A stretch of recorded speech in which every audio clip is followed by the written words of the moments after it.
प्रधान क्षेत्र पंचायत बीडीसी स्वाभिमान संघ पिछले 3 दिनों से भूख हड़ताल पर बैठा है, लेकिन इनकी फरियाद सुनने अभी तक कोई नहीं आया। कई वार्ताएं हुई, कई बार चीज़ें आश्वासन मिला, लेकिन इनकी मांगों, इनके मानदेय पर अभी तक बात नहीं की गई। फिर भी सरकार पर आस लेकर ये सभी बीडीसी उत्तर प्रदेश के विभिन्न जनपदों से लखनऊ आए हैं और यहाँ पर डेरा डाला है कि शायद उत्तर प्रदेश के मुख्यमंत्री या शासन प्रशासन के लोग इनकी बातों को मुख्यमंत्री तक पहुँचाए, शासन में पहुँचाए, पंचायती विभाग कोई बड़ा कदम उठाए, लेकिन अभी तक इस तरह के आसार नजर नहीं आए। जानते हैं कितनी आस बची है सरकार पर और क्या कहना चाहेंगे। सर, क्या कहना चाहेंगे?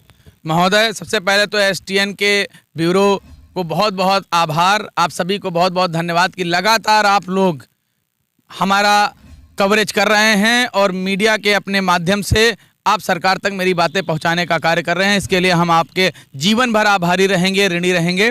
मैं आपको बताना चाहता हूं कि लगातार संघर्ष करने के बाद अभी तक किसी भी प्रकार का शासन प्रशासन से हम लोगों को कोई ना निमंत्रण है, ना कोई मिलने आया है। हम लोग अपनी भूख हड़ताल लगातार कर रहे हैं। आज हमारे अलीगढ़, हमारे आज जिलों के नाम लेते रहिए, श्रावस्ती से, हमारे बदायूं से, बनारस से, लखीमपुर से, रामपुर से, सीतापुर से, लखनऊ से, अमेठी से, इस प्रकार लगभग 18 जिलों से पदाधिकारी भाई लोग आए हैं, हमारे बीडीसी भाई, और वो भूख हड़ताल को, क्रमिक भूख हड़ताल को सफल बनाने का कार्य कर रहे हैं। लेकिन अभी हमें कोई आशा नहीं दिख रही है, अभी कोई संदेश नहीं है। कल उच्च अधिकारी प्रशासन के आए थे, उन्होंने आश्वासन दिया था कि आपके प्रतिनिधिमंडल को योगी जी, माननीय मुख्यमंत्री जी से मिलने का हम जरूर कोशिश करेंगे मिलाने की, लेकिन अभी तक ऐसा कोई संदेश नहीं है। महोदय, भगवा पहना हुआ है, भगवे पर कितना विश्वास बचा है अभी, क्योंकि लंबे समय से मांगे अपनी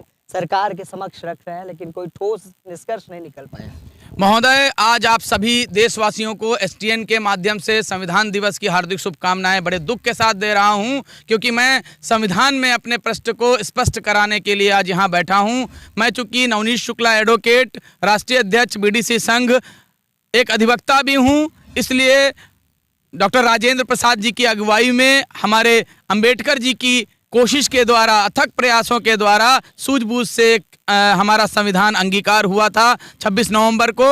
मैं सभी देशवासियों को शुभकामनाएं देता हूं, लेकिन उनसे याचना करता हूं कि अब तो इतना कष्ट करें, हमारा प्रश्न स्पष्ट करें, हमारे अधिकार दें। रही बात भगवा की, तो देश के आज संविधान दिवस के दिन मैं अपने झंडे का रंग याद दिलाना चाहता हूं कि ये भगवा नहीं है, ये केसरिया है, और जो केसरिया तिरंगे के ऊपर सबसे ऊपर विद्यमान है, जो बलिदान का प्रतीक है। मैं आज के नौजवानों को बहुत अच्छे से निर्देशित और आदेशित करता हूं कि झंडे का कलर बताने में कभी गलती ना करें। कहीं रेड नहीं है, कहीं ग्रीन नहीं है, कहीं लाल और हरा है ही नहीं, वहां पर केवल केसरिया है। सफेद केसरिया बलिदान का प्रतीक, सफेद शांति का प्रतीक, और जो हरा कहा जाता वो सुआपंखी हम लोगों के समय में कहलाता था, जो पीले और हरे रंग को मिलाकर बनता है, और केसरिया बनता है लाल और पीले को मिलाकर। तो महोदय, सभी नौजवानों से आज मेरा संविधान दिवस के दिन निवेदन है कि आप सब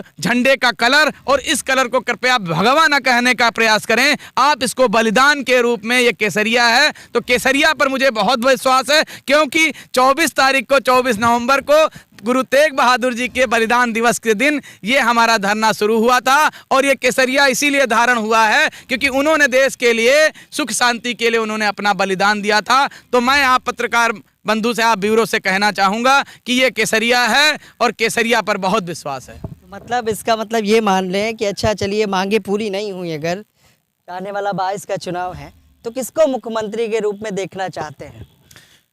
महोदय, आपने एक क्वेश्चन पूछ लिया, किसकी सरकार, अब की बार किसकी सरकार, तो मैं एक शब्द में आपको जवाब दे दूं, और शायद अगर सहमत होंगे तो तालियां बजाएंगे हमारे बीडीसी भाई। अब की बार बीडीसी की सरकार।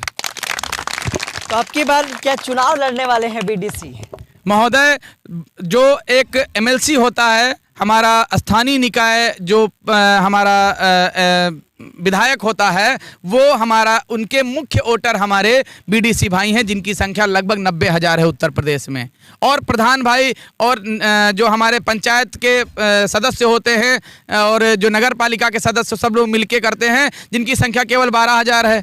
प्रधान की संख्या 59,000 है, जबकि सबसे भारी संख्या में हमारे बीडीसी भाई हैं। तो बीडीसी भाई जिधर जाएंगे उसी का एमएलसी बनेगा। दूसरी बात, हर बीडीसी कम से कम 100 की ताकत रखता है हेर फेर करने की। जो हमारा साथ देगा हम उसका साथ देंगे। अगर हमारा कोई बीडीसी भाई अपने बीच में सक्षम होगा तो मैं उसे ही एमएलसी का चुनाव लड़ाकर विधान परिषद में अपने अधिकारों के लिए संशोधन कराने के लिए भेजने का कार्य करूंगा। अभी भी मेरे सवाल का जवाब नहीं मिला कि अब की बार किसको मुख्यमंत्री के रूप में देखना चाहते हैं। मांग तो रहे हैं आप लोग योगी जी से, अगर नहीं पूरी हुई तो क्या करेंगे?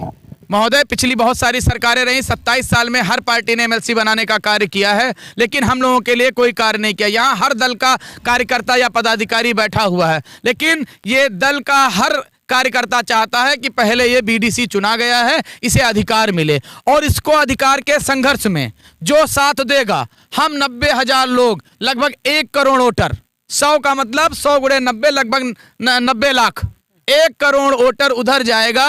जो हमारा संघर्ष में साथ देगा हम उसका साथ देंगे, जो विरोध करेगा हम उसका विरोध करेंगे। जो मैनिफेस्टो में आपको शामिल करेगा। बिल्कुल ठीक। उत्तर प्रदेश की राजधानी लखनऊ में लगातार बीडीसी आंदोलन कर रहे हैं, भूख हड़ताल पर बैठे हैं।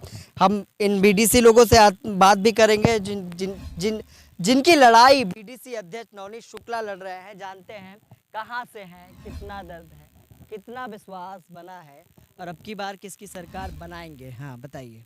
मैं भाई साहब ग्राम बहारगंज और जो है ब्लॉक बांकेगंज, जिला लखीमपुर खीरी से हूँ। मैं बीडीसी हूँ। ये बताइए अब की बार किसको मुख्यमंत्री देखेंगे? क्योंकि मांग रहे हैं, अगर मांगे पूरी हो गई तो इन्हीं को देखेंगे। बता नहीं सकते क्योंकि अपने लिए लड़ रहे हैं, अपने ग्राम पंचायत के हक के लिए लड़ रहे हैं। आप बताइए। सर, हम ब्लॉक लोधा से, जिला अलीगढ़, बीडीसी। अब के जो हमारे लिए जो हमारी मांगे हैं, अभी इस टाइम बीजेपी सरकार है और ये जो भी चुनाव होने जा रहा है, इसके लिए हमें जो भी हमारी जो मांगे हैं वो पूरी करेंगे। हम उस हिसाब से, अपने हिसाब से बीडीसी भाई सब, ये मतलब जो आपकी बात करेगा आप उसी को चुनोगे, क्यों भाई साहब? बिल्कुल, जो हमारी, हाँ बिल्कुल, जो हमारी बात करेगा हम उसी को चुनेंगे। मैं विनोद कुमार, क्षेत्र पंचायत सदस्य, फिरोजाबाद जिले से आया हूँ। बिल्कुल बैठे रहेंगे। उत्तर प्रदेश की राजधानी लखनऊ में बीडीसी स्वाभिमान संघ धरने पर बैठा है। ये लोग उत्तर प्रदेश के मुख्यमंत्री से गुहार भी लगा रहे हैं और एक चेतावनी भी दे रहे हैं कि आने वाले चुनाव में एमएलसी का जो चुनाव होने वाला है उसमें भी बीडीसी सदस्य अपनी ताकत दिखाएंगे। अगर इनके मैनिफेस्टो में बात नहीं की गई या इनके लिए काम नहीं किया गया तो ये यूं भूख हड़ताल जारी रखेंगे। सहयोगी विनय के साथ में